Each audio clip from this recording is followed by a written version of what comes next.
Innal hamdalillah nahmaduhu wa nasta'inuhu wa nastaghfiruh wa na'udzu billahi min shururi anfusina wa min sayyiati a'malina may yahdihillahu fala mudilla lahu wa may yudlil fala hadiya lahu wa asyhadu an la ilaha illallah wahdahu la syarika lahu wa asyhadu anna Muhammadan abduhu wa rasuluh. Allahumma shalli wa sallim ala sayidina Muhammad wa ala alihi wa sahbihi ajma'in. Amma ba'd. Insyaallah kita lanjutkan pembahasan dari kitab Qatrun Nada yang membahas tentang ilmu nahwu, di mana sebelumnya kita sudah membahas ya tentang jenis dari kata, yaitu ism, fi'il dan harf. Kemudian juga kita juga sudah membahas tentang tanda-tanda ism.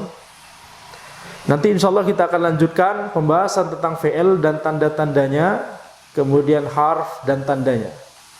Tapi di sini penulis beliau masuk pada kategori ism dari sisi i'rab. Beliau berkata wa huwa darban. Ism itu ada dua jenis.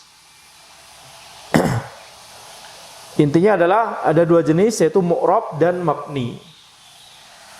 Nah, sebenarnya ini kategori tidak hanya untuk ism, tapi juga untuk seluruh jenis kata secara umum. Jadi ism, fi'il dan harf. Ya, tetapi beliau seolah mau membahas satu persatu. Mari kita bahas ism dulu. Setelah itu mari kita bahas fi'il. Setelah itu mari kita bahas harf. Ya, maka untuk setiap dari ketiga jenis tersebut kita bisa katakan masing-masing terdiri atas dua, yaitu mu'rab dan mabni. Walaupun nanti kita akan pelajari ya bahwa harf itu cuma satu kategori saja, gak terbagi menjadi dua seperti ini. Tapi kita lihat penulis berkata bahwa darban, ism terdiri atas dua jenis. Yang pertama adalah mu'rab, wa huwa ma yataghayyaru akhiruhu bisababil awamil ad-dakhila alaih. Mu'rab yaitu kata yang akhirannya berubah karena adanya amil, yang bagian akhirnya berubah karena adanya amil. Amil itu adalah faktor yang mempengaruhi i'rab. Al-awamil ad-dakhila alaih, karena adanya amil yang masuk kepadanya. Ka Zaidin, seperti Zaid. Kemudian kategori kedua adalah wa mabni wa huwa bi khilafi. Mabni yaitu kebalikannya. Taib. Jadi di sini penulis mau membahas kategori dari kata ya. Tadi sudah kita jelaskan ini tidak hanya kategori untuk ism, kategori untuk kata secara umum, secara i'rab. Apa itu i'rab? Makanya di sini Anda jelaskan terlebih dahulu tentang i'rab. I'rab itu adalah tema utama dari ilmu nahwu. Tema utama dari ilmu nahwu adalah mempelajari tentang i'rab. Nah, makna i'rab secara bahasa itu adalah al-ifsah wal izhar wal ibanah, yang maknanya menjelaskan dan menampakkan. Contohnya misalkan a'rabtu amma fi nafsi. Kalimat a'rabtu amma fi nafsi, aku menjelaskan apa yang ada dalam benakku. Itu makna dari i'rab secara bahasa. Al-ifsah wal izhar wal ibanah. Maknanya secara umum adalah menjelaskan dan menampakkan. Adapun secara istilah dalam ilmu nahwu, maka i'rab itu adalah taghyiru akhiril kalimah li ikhtilafil awamil ad-dakhila 'alaiha. Perubahan bagian akhir suatu kata karena perbedaan amil. Itu faktor yang berpengaruh. Faktor yang mempengaruhi i'rab. Karena perbedaan amil yang masuk kepadanya. Jadi suatu kata itu bisa kemasukan amil. Nah, berbeda amil akan menyebabkan perbedaan bagian akhir dari kata tersebut. Itu makna dari i'rab. Nah, perubahan bagian akhir kata inilah yang kemudian menjadi tema utama dari ilmu nahwu. Bahkan ilmu nahwu juga disebut sebagai ilmu i'rab. Ya, makanya sebagian ulama mengatakan dua ilmu penting dalam bahasa Arab al-i'rab was sarf, yaitu an-nahwu dan as-sarf. Nah, lawan dari i'rab adalah bina. Ya, al-bina.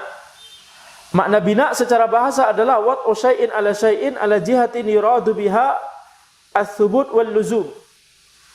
Meletakkan sesuatu pada sesuatu yang lain dengan tujuan untuk mewujudkan ketetapan dan kekokohan. Itu namanya al-bina. Ini secara bahasa Arab. Bangun rumah. Al-bina itu pakai kata al-bina. Membangun sesuatu. Atau yakni mengkonstruksi sesuatu. Itu menggunakan kata bina ini. Adapun secara istilah dalam ilmu nahwu, maka bina itu adalah luzumu akhiril kalimah halatan wahidah. Wa in ikhtalafatil awamil ad-dakhilah 'alaiha. Tetapnya bagian akhir suatu kata pada satu keadaan walaupun berbeda-beda amil yang masuk kepadanya.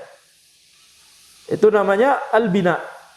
Jadi ketika bagian akhir dari kata tersebut itu tetap tidak berubah walaupun amilnya berbeda-beda, maka dia disebut, fenomena ini disebut al-bina. Nah, dari segi i'rab dan bina, maka setiap kata dalam bahasa Arab terbagi menjadi dua jenis. Yang pertama adalah mu'rab. Apa itu mu'rab? Mu'rab adalah ma yataghayyaru akhiruhu li ikhtilafil awamil ad-dakhilah 'alaih. Kata yang berubah bagian akhirnya karena perbedaan amil yang masuk kepadanya. Tadi kita definisikan i'rab, sekarang kita definisikan kata yang bisa mengalami i'rab tersebut. Kata yang mengalami i'rab adalah mu'rab. Kata yang mengalami bina adalah mabni. Jadi makanya definisinya sangat mirip di sini ya. Kalau i'rab tadi definisinya apa? Taghyir. Jadi fenomena perubahannya. Taghyir akhiril kalimah. Jadi fenomenanya itu disebut i'rab. Kalau kata yang mengalami fenomena tersebut adalah mu'rab, makanya kita definisikan ma yataghayyaru. Baik, ma yataghayyaru akhiruhu li ikhtilafil awamil ad-dakhilah 'alaih. Kata yang berubah bagian akhirnya karena perbedaan amil yang masuk kepadanya. Perhatikan ketika kita mendefinisikan i'rab, taghyiru akhiril kalimah likhtilafil awamil ad-dakhilah 'alaiha. Ha kembali ke mana?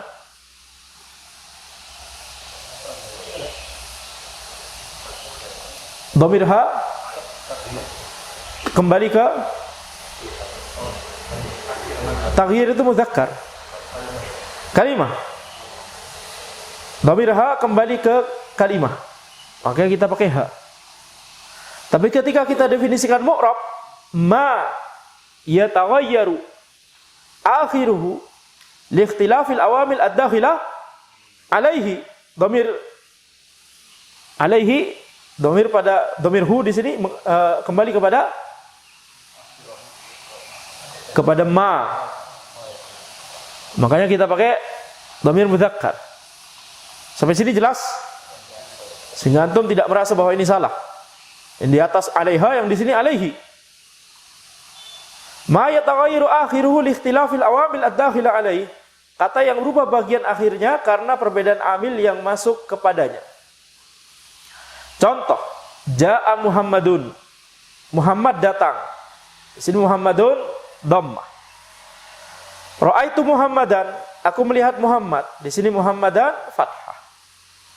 Salamtu ala Muhammadin, aku mengucapkan salam kepada Muhammad. Muhammadin di sini kasrah. Jadi perubahan bagian akhir dari kata Muhammad, di sini kita lihat itulah i'rab. Fenomena ini disebut i'rab. Jadi dalam ketika kalimat di atas kata Muhammad memiliki perubahan pada bagian akhirnya karena amil yang masuk kepadanya pada ketiga kalimat tersebut berbeda-beda. Kalimat pertama dia sebagai subjek, ja'a Muhammadun, Muhammad datang. Sebagai fa'il. Kalimat kedua dia sebagai objek, maf'ul bihi, ra'aitu Muhammadan. Kemudian kalimat ketiga dia adalah majrur. Karena setelah harful jar, salamtu ala Muhammadin. Maka inilah yang kemudian membuat bagian akhir dari kata Muhammad tersebut berubah-ubah bagian akhirnya. Maka oleh karena itu kita simpulkan bahwa kata Muhammad itu adalah mu'rab karena dia mengalami fenomena i'rab. Sampai sini jelas? Baik. Ini namanya mu'rab. Jadi perubahan akhir dari kata tersebut yang kita lihat. Walaupun nanti tidak semua perubahan pada bagian akhir atau mendekati akhir itu termasuk i'rab. Ya, tidak semua perubahan pada bagian akhir atau mendekati akhir itu termasuk i'rab. Jadi ini harus hati-hati. Seperti misalkan yakni jamak muzakkar salim misalkan ya. Misalkan ada kalimat Ja'a al-muslimuna. Orang-orang muslim datang. Ja'a al-muslimuna. Berarti akhir dari dari kata al-muslimuna nun, betul tidak?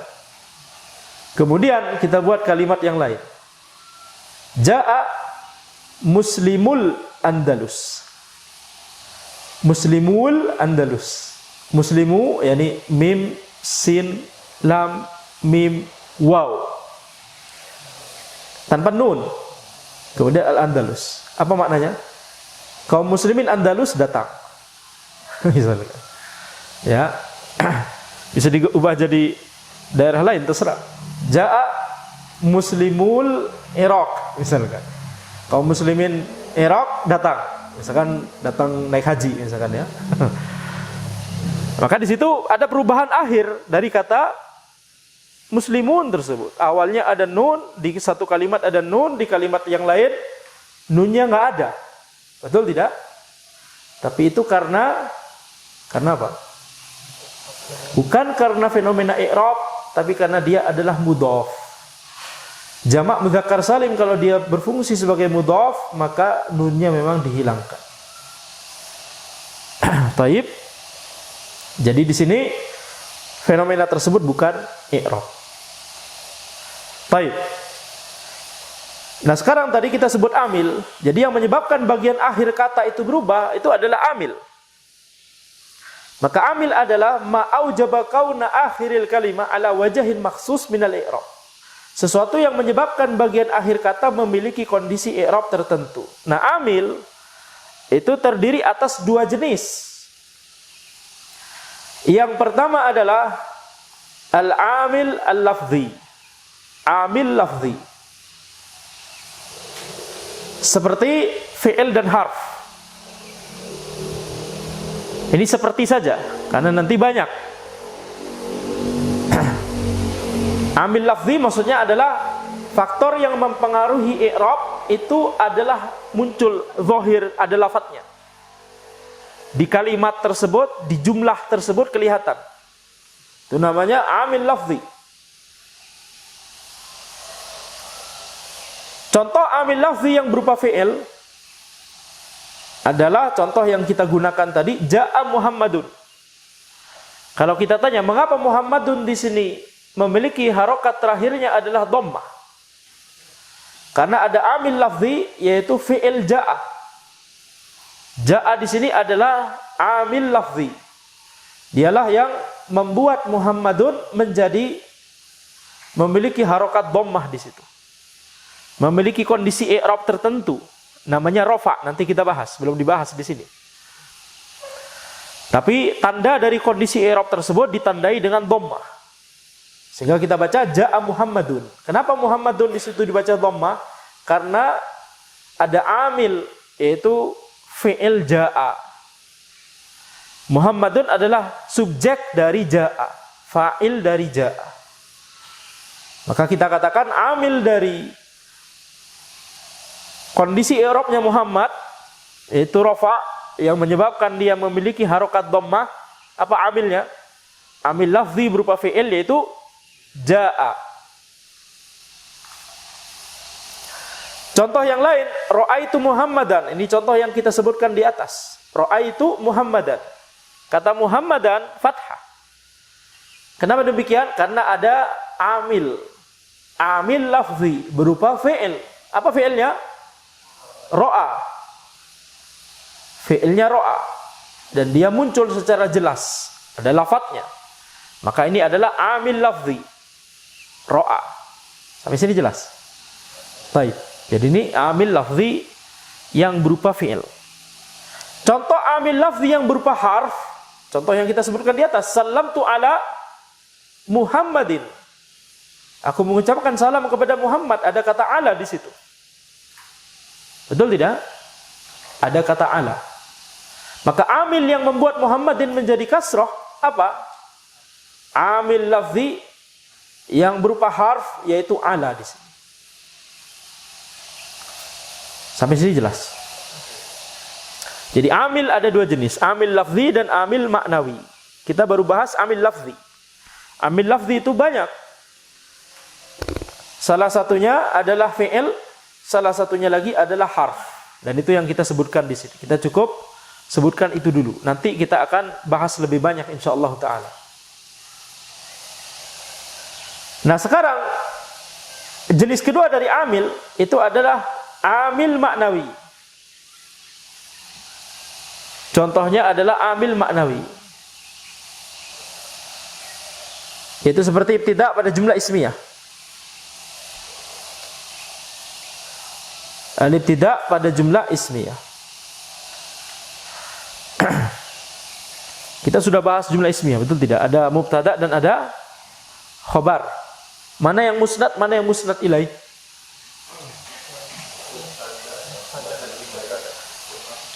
Kenapa? Mubtada adalah musnad ilaih, khobar adalah musnad. Kalau jumlah fi'liyah, ada fi'il, ada fa'il. Mana yang musnad ilaih dan mana yang musnad? Fa'ilnya musnad ilaih, fi'ilnya adalah musnad. Nah, yang diterangkan, yang menerangkan. Waktu itu kita bahas, betul tidak? Anda pakai istilah itu waktu itu. Oh iya. Nah, amil maknawi itu adalah amil yang mempengaruhi i'rab, tapi dia nggak kelihatan secara lafaz. Contohnya misalkan jumlah ismiyah ini Muhammadun qaimun. Muhammadun qaimun. Muhammad berdiri. Apa yang menyebabkan Muhammad di situ memiliki harokat dhammah? Yang menyebabkan adalah amil maknawi, yaitu ibtida. Ya, yaitu ibtida. Enggak ada lafadznya yang menyebabkan Muhammad harus dhammah, harus memiliki kondisi i'rab rafa. Yang tandanya adalah dhammah. Enggak ada, maksudnya enggak ada secara jelas, enggak zahir gitu ya. Jadi ini bukan tanda zahir. Ini tanda yang abstrak, yaitu amil maknawi kita sebut. Jadi amil maknawi yang membuat Muhammad memiliki kondisi i'rab rafa yang ditandai oleh dhammah di sini adalah amil maknawi, yaitu ibtida. Yaitu status dia sebagai mubtada. Ibtida itu adalah apa? Peran dia, status dia sebagai mubtada. Jadi mubtada itu adalah nama posisinya. Sedangkan nama perannya atau nama statusnya itu namanya ibtida. Fenomenanya itu disebut ibtida. Jadi itu abstrak. Kalau mubtada itu posisinya atau kata itu sendiri, dia Muhammad adalah mubtada, betul tidak? Jadi kalau mubtada itu jelas berarti konkret, lafzi berarti dia. Tapi ibtida itu perannya, kapasitasnya dalam kalimat tersebut. Jadi ini abstrak. Makanya ibtida adalah amil maknawi. Jadi yang membuat Muhammadun di sini dhammah itu adalah amil maknawi, yaitu ibtida. Lanjutannya Muhammadun qaimun, ini juga dhammah ini sebenarnya. Dhammah juga. Khobar di sini memiliki kondisi i'rab rafa, tandanya adalah dhammah juga. Kenapa dia memiliki kondisi i'rab tersebut? Apa amil yang masuk pada qaim? Amil yang masuk pada qaim ini diperselisihkan para ulama nahwu. Perselisihannya banyak antara mazhab Kufi dan mazhab Basri. antara mazhab Kufi dan mazhab Basri. Nanti mazhab Basri juga perselisihannya banyak juga. Ya, tapi sekarang kita cukup belajar pendapat salah satu pendapat saja. Ini pendapat jumhur dari Basriyin. Ini juga pendapatnya Sibawayh. Beliau adalah ulama mazhab Basri. Jadi pendapat jumhur Basriyin yaitu apa? Pada jumlah ismiyah, misalkan Muhammadun qaimun, Muhammadun, amil yang masuk pada Muhammadun adalah amil maknawi yaitu ibtida, sedangkan amil pada qaim adalah amil lafzi yaitu mubtada. Jadi yang menyebabkan qaimun di situ yakni khobar, dia memiliki kondisi i'rab rafa, yang menyebabkan itu adalah karena mubtada. Berarti amil lafzi, kan jelas konkret. Apa mubtada di situ? Muhammad. Nah, berarti amil lafzi. Sedangkan yang membuat Muhammad itu sendiri memiliki kondisi i'rab rafa itu adalah amil maknawi yaitu ibtida. Jadi nanti kaidahnya al-mubtada marfu'un bil amilil maknawi wa huwa al-ibtida. Wal khabar marfu'un bil amilil lafzi wa huwa al-mubtada. Yang pertama ibtida, yang kedua mubtada. Jangan sampai bingung. Sampai sini jelas. Ini ada khilaf. Nanti misalkan di di pendapat yang lain di Basriyin misalkan mubtada dan khobar marfu sama-sama gara-gara amil maknawi yaitu ibtida. Itu pendapat lain dari Basriyin. Nanti ada pendapat lain lagi dari Basriyin, enggak perlu dibahas semua. Kufiyin misalkan mubtada marfu karena apa? Amil lafzi. Bahkan mubtada marfu karena amil lafzi. Apa? Khobar. Khobar marfu karena amil lafzi, yaitu apa? Mubtada. Jadi fahuma yatarafa'an, yaitu keduanya saling memarfukan. Itu pendapatnya Kufiyin. Ya, tapi kita cukup mempelajari dan menerapkan salah satu pendapat saja untuk kasus ini. Belajarnya satu pendapat dulu untuk marhalah ini, yaitu pendapat jumhur dari Basriyin yang menyebabkan Muhammad itu adalah marfu adalah amil maknawi yaitu ibtida, dan yang menyebabkan qaimun pada kalimat Muhammadun qaimun itu adalah marfu karena amil lafzi yaitu mubtada yaitu Muhammad. Makanya tadi kaidahnya adalah al mubtada marfu bil amilil maknawi wa huwa al ibtida, wal khabaru marfu bil amilil lafzi wa huwa al mubtada.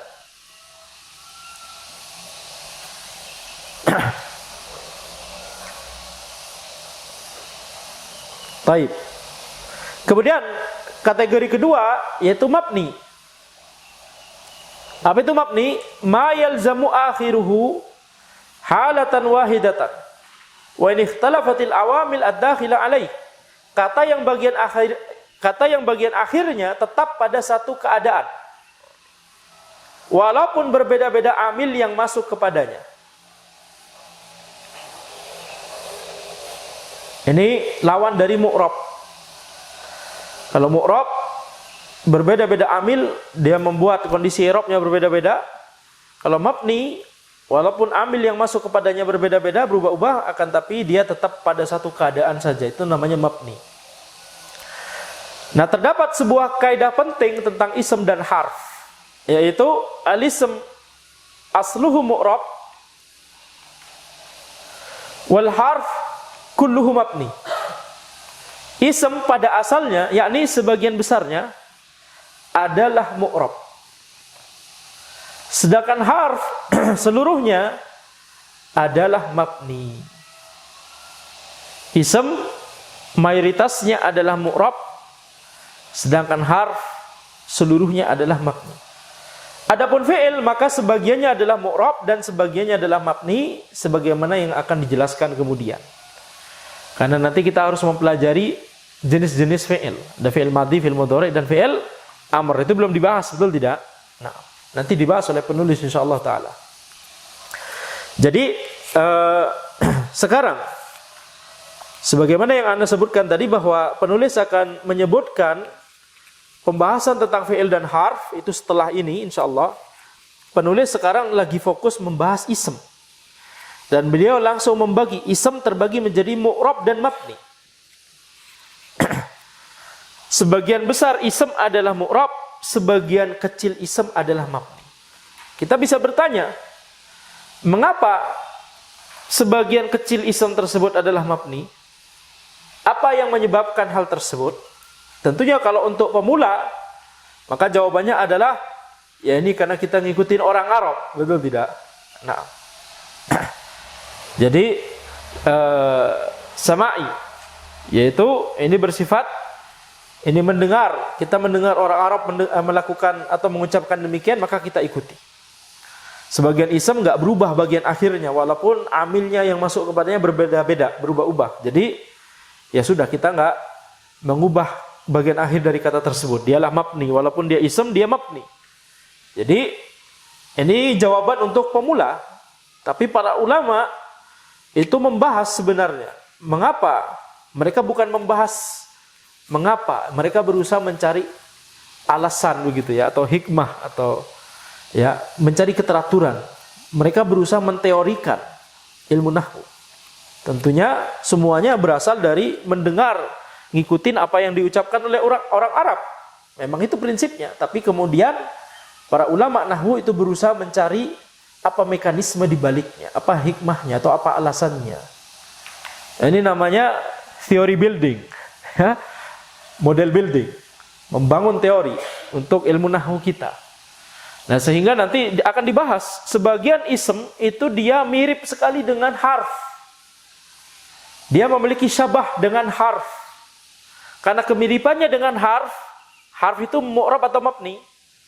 Mabni, makanya sebagian ism yang mirip dengan harf tersebut mabni juga. Jadi itulah alasannya. Nah, nanti dibahas kemiripan dengan harf itu ada berapa? Ada berapa macam? Nanti dibahas misalkan 4. Tapi itu nanti saja, itu di levelnya Alfiyah Ibn Malik insyaallah taala. Tapi di level ini cukup kita tahu bahwa alasan mengapa sebagian ism itu adalah mabni itu adalah karena dia sebagian ism tersebut dia menyerupai harf. Contohnya misalkan, kita sebut satu contoh saja untuk marhalah ini. Contohnya dhamir. Huwa humahum, hiya humahunna. Anta antum antum, anti antum antunna. Ana nahnu.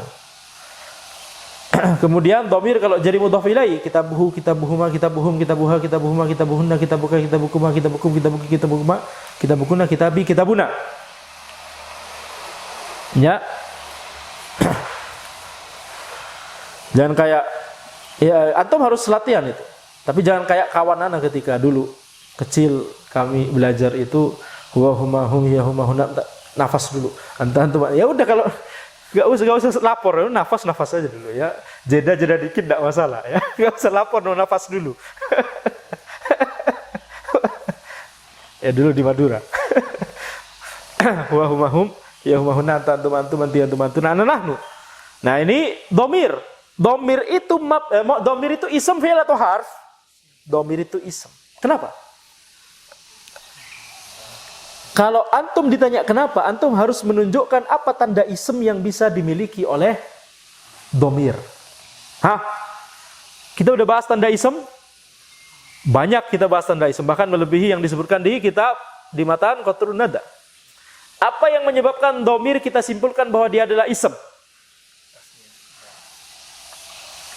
Huma bukan tasniyah dari huwa. Anda sudah bahas itu, antum nggak masuk.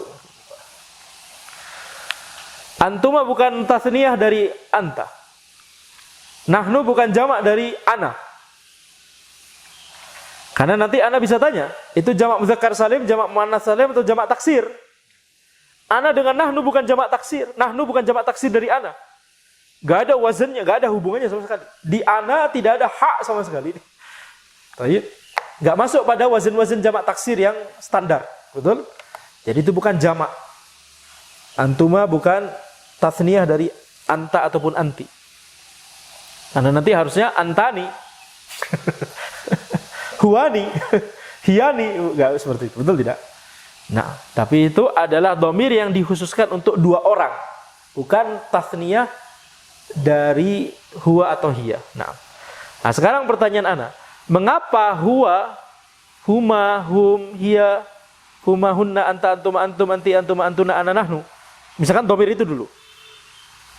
Bukan dhamir yang lain lagi. Kenapa dhamir disebut ism? Kita kategorikan ism. Anda sudah bantu antum. Kalau antum mau jawab seperti itu, antum harus buktikan bahwa ada tanda ism yang masuk kepadanya. Ini sudah hin besar, ini petunjuk besar. Bahkan ini adalah jawaban, inti jawaban itu sendiri.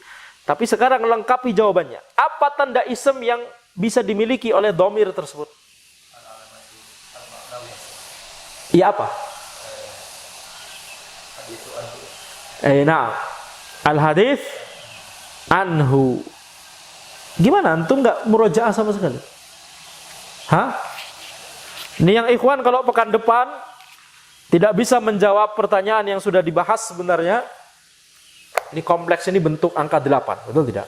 Antum bisa milih ngiterin sesuai dengan angka 0 atau ngiterin sesuai dengan angka 8. 0 yang besar ya, bukan 0 yang kecil. Jelas ini? Jelas? Nah kalau santri Wisma beneran anak suruh lari. Tapi ini bapak-bapak betul tidak? Tetap lari. Tidak ya. Jadi apa? Tentunya tidak. Cuma maksud anak, antum belajar susah-susah, kemudian tidak murojaah, rugi, betul tidak?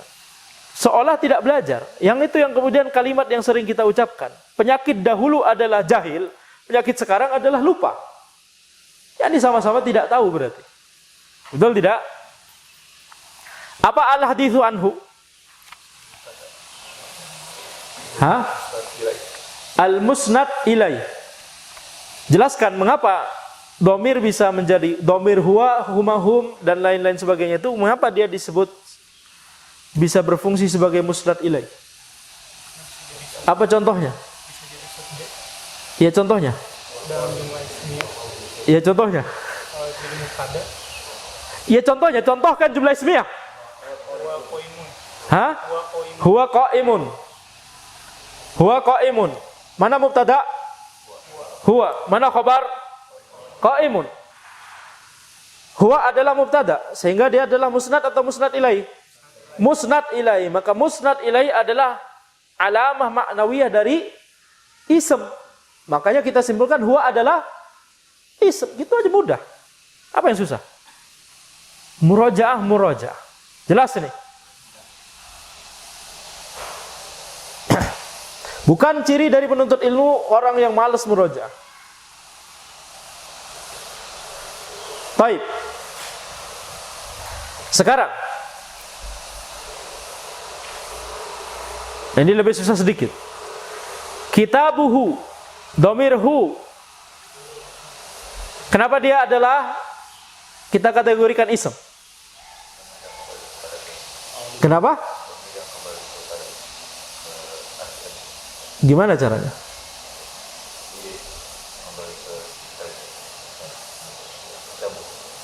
Enggak. Domir bisa kembali domir kepadanya, berarti dia butuh domir lain yang kembali kepada hu tersebut. Kitabuhu. Kenapa domir hu pada kitabuhu? Kenapa kitabuna? Kenapa na, domir na pada kitabuna? Kenapa na di situ disebut ism juga? Dikategorikan ism juga. Berarti bagaimana kita menjawab pertanyaan ini? Bagaimana kita menyebutkan pertanyaan ini? Kita harus menunjukkan tanda ism, ya ikhwah wal akhwat. Antum kayaknya kebanyakan makan setelah Ramadan atau gimana ini? Antum harus menunjukkan tanda ism yang dimiliki oleh domir. Misalkan domir na pada kitabuna. Apa?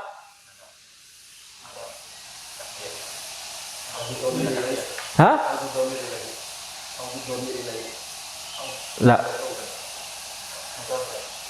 Jadi domirna di situ mudhaf. Mudhaf ilaih. Mudhaf ilaih adalah tanda dari ism. Anda bertanya. Mudhaf ilaih adalah tanda dari ism? Yakin? Mudhaf adalah tanda dari ism. Nah, terus na gimana?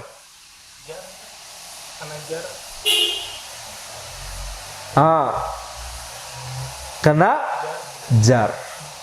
Iya. Baik. Karena dia adalah jar. Betul tidak? Jar itu di tanda ism yang kita bahas, itu tanda pertama yang kita sebut kalau tidak salah. Betul tidak? Tanda ketiga. Tapi itu tanda awal-awal, betul tidak? Tanda pertama itu mungkin pertama yang disebutkan di iya, at-tanwin ya.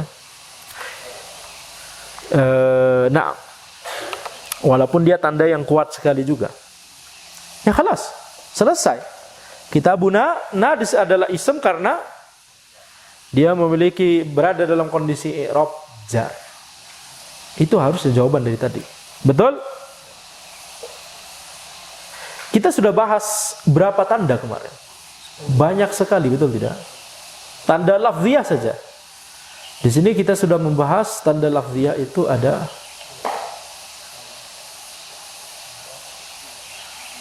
10. Iya, 10. Kembalinya domir kepadanya, audud domir ilaih. Ini nggak bisa kita gunakan sebagai hujjah untuk yang kitabuna tadi.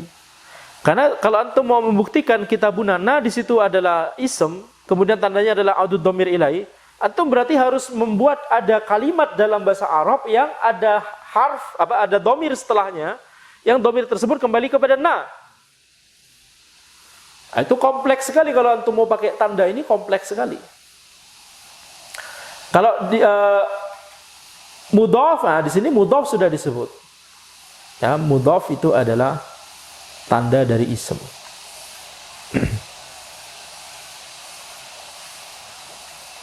Baik. Kalau mudhaf ilaih nanti banyak catatannya, maka tidak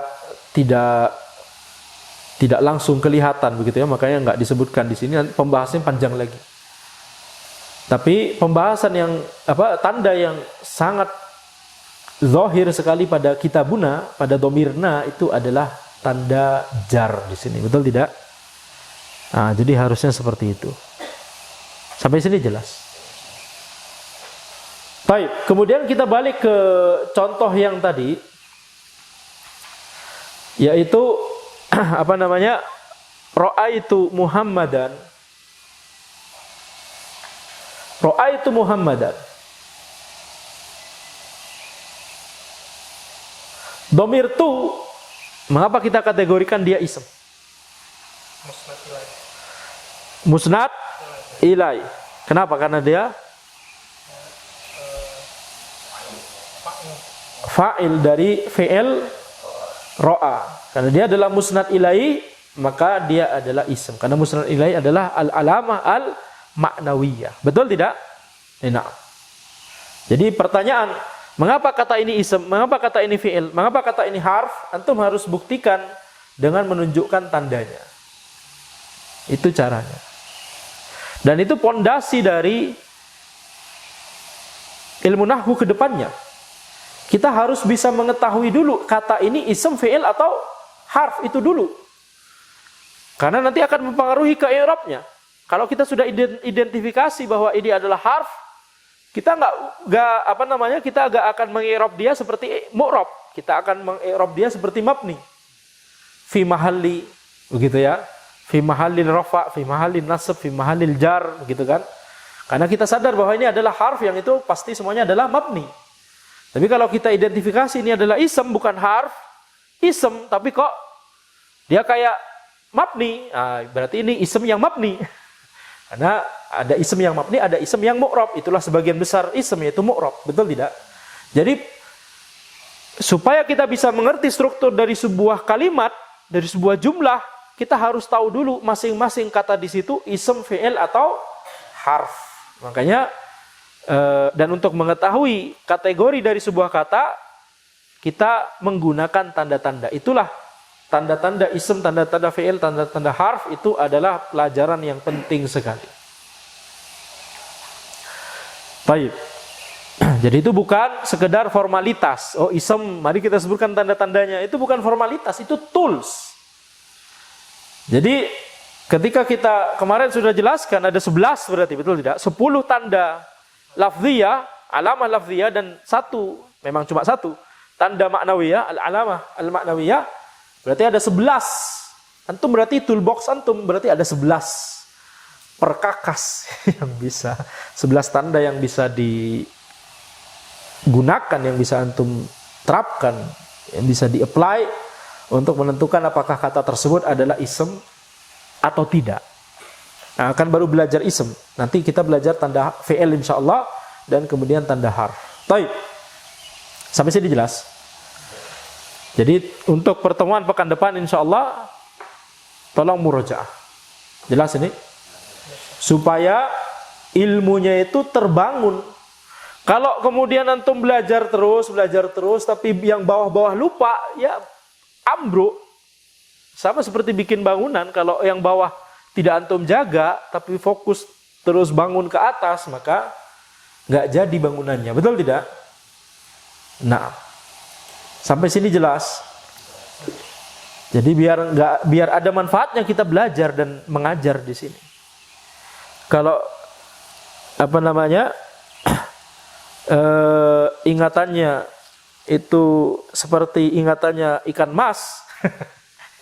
Kayak goldfish gitu kata orang ya. Yang maksudnya yang diingat cuma H-2 dari sekarang gitu kan. Jadi materi kajian H-2 dari sekarang. Di luar itu, window itu udah lupa semua, betul tidak? Bandwidth-nya harus besar. Betul enggak? Taib. Sampai sini jelas. Taib. Sekarang kita, ini sebenarnya sudah, cuma Anda mau membahas juga. Nanti mu'rab itu ada beberapa jenis ya, atau tadi kita sudah katakan ism. Kalau kita fokus pada ism, ism itu kekuatannya berbeda-beda kan tadi. Ada yang seperti, ada yang keisemannya itu tinggi sekali sehingga dia tetap mu'rab. Ada yang dia itu mirip sekali dengan harf sehingga dia ikutan mabni, betul tidak? Yang mu'rab itu nanti kekuatannya itu memiliki derajat-derajat yang berbeda. Gak dibahas di sini, nanti dibahas insyaallah. Cuma ini ya, untuk sekedar supaya antum terbayang bahwa para ulama itu menteorikan ism itu memiliki derajat kekuatan berbeda-beda. Jadi ada dua, ism mu'rab itu ada dua kategori nanti. Al-mutamakkin al-amkan dan al-mutamakkin ghairul amkan. Al-mutamakkin al-amkan itu adalah ism yang dia itu kuat sekali keisemannya. Ismiyahnya itu ism kuat sekali. Sehingga dia bisa mengalami perubahan bagian akhir kata tadi, mengalami i'rab dengan sempurna. Contohnya Muhammadun, Muhammadan, Muhammadin.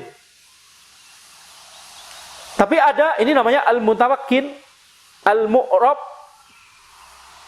yang kategori al-mutamakkin al-amkan. Al-mutamakkin itu adalah al-mu'rab, sama. Istilah lain dari al-mu'rab adalah al-mutamakkin. Jadi ini ism al-mutamakkin al-amkan, tingkatan tertinggi. Dia bisa mengalami i'rab dengan sempurna. Contohnya Muhammadun, Muhammadan, Muhammadin. Tapi ada ism yang derajat keisemannya itu tidak terlalu kuat. Dia mengalami i'rab cuma sebagian saja, parsial. Itu disebut al-mutamakkin ghairul amkan. Contohnya apa? Umaru, umaro, umaro.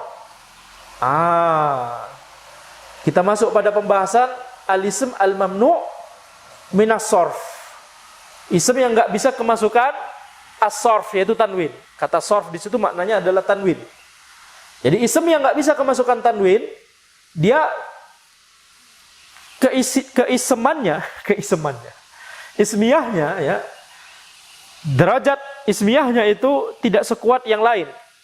Sehingga dia ketika masuk amil yang berbeda-beda pada dia perubahan bagian akhir katanya tersebut itu tidak sempurna. Ketika rafa dia umaru, Ketika nasab dia umaro, masih normal. Tapi ketika jar, bukan umari, tapi umaro. Tetap umaro seperti nasab. Berarti apa? Perubahannya tidak sempurna. Betul tidak? Perubahannya parsial. Jadi ketika jar, kok sama kayak nasab? Nggak ikutan berubah menjadi kasroh seperti Muhammadun, Muhammadan, Muhammadin. Maka ini kita katakan karena derajat keisemannya itu tidak terlalu kuat. Karena dia sifatnya seperti itu. Nah, ini ada pada kategori kata yang kita pelajari yang disebut dengan al-ism al-mamnu' minas sarf. Ism yang terhalangi dari tanwin, tidak bisa kemasukan tanwin. Tapi nanti tentunya ada pengecualian. Seperti contohnya kata lain ya, masajidu, masajida, masajida atau masajidi? Masajida, masajidu, masajida, masajida. Jadi pada kondisi i'rab jar dia sama seperti kondisi i'rab nasab. Kenapa demikian? Karena ini mamnu' minas sarf. Dia al-mutamakkin ghairul amkan. Bukan al-mutamakkin al-amkan. Jadi derajatnya berbeda. Dia bisa derajatnya tinggi lagi kalau dia kemasukan al atau dia berfungsi sebagai berada dalam posisi mudhaf ilaih. Baru dia nanti kuat lagi. Al-masajidu al-masajida al-masajidi.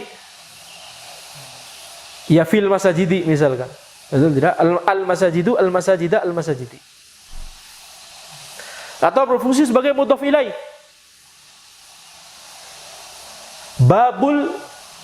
Abwabul masajidi, pintu-pintunya masjid-masjid. Abwabul masajidi, betul tidak? Nah, jadi kalau kemasukan al dia jadi kuat lagi, bisa berubahnya sempurna lagi. Al masajidu dhammah, al masajida fathah, al masajidi kasrah, bisa. Tapi kalau alnya dihilangkan, masajidu dhammah, masajida fathah, masajida fathah lagi. Baik. Nah itu namanya al-mutamakkin ghairul amkan. Jadi al-ism yang al-mutamakkin yaitu mu'rab, al-ism al-mutamakkin itu ada dua. Al-mutamakkin al-amkan dan al-mutamakkin ghairul amkan. Nah ism yang mu'rab ini juga dari sudut pandang yang lain terbagi juga jadi dua jenis. Itu nanti dibahas oleh Syekh Ibnu Hisham Al-Ansari rahimahullah dalam matan beliau Qatrun Nada ini, makanya nggak ana sebut sekarang. Jadi mu'rab itu ada dua jenis lagi nanti.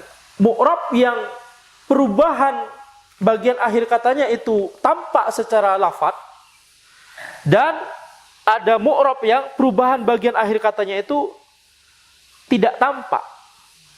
Dia takdir, kita harus asumsikan. Itu sudah kita bahas di Al-Ajrumiyah, betul tidak? Di Al-Jurumiyah gimana? Wal-i'rabu huwa taghyiru awakhiril kalim li ikhtilafil amilati 'alaiha li ikhtilafil awamil ad-dakhila 'alaiha lafdhan aw takdiran. Nah, itu yang dibahas di Al-Jurumiyah. Itu nanti dibahas oleh Ibnu Hisham nanti insyaallah. Jadi enggak ana bahas sekarang. Sehingga nanti mu'rab itu ada yang dia mu'rab, na'am, dan perubahan bagian akhir katanya tampak secara jelas. Muhammadun, Muhammadan, Muhammadin. Tapi ada mu'rab yang perubahan bagian akhir katanya itu sebenarnya dia juga berubah.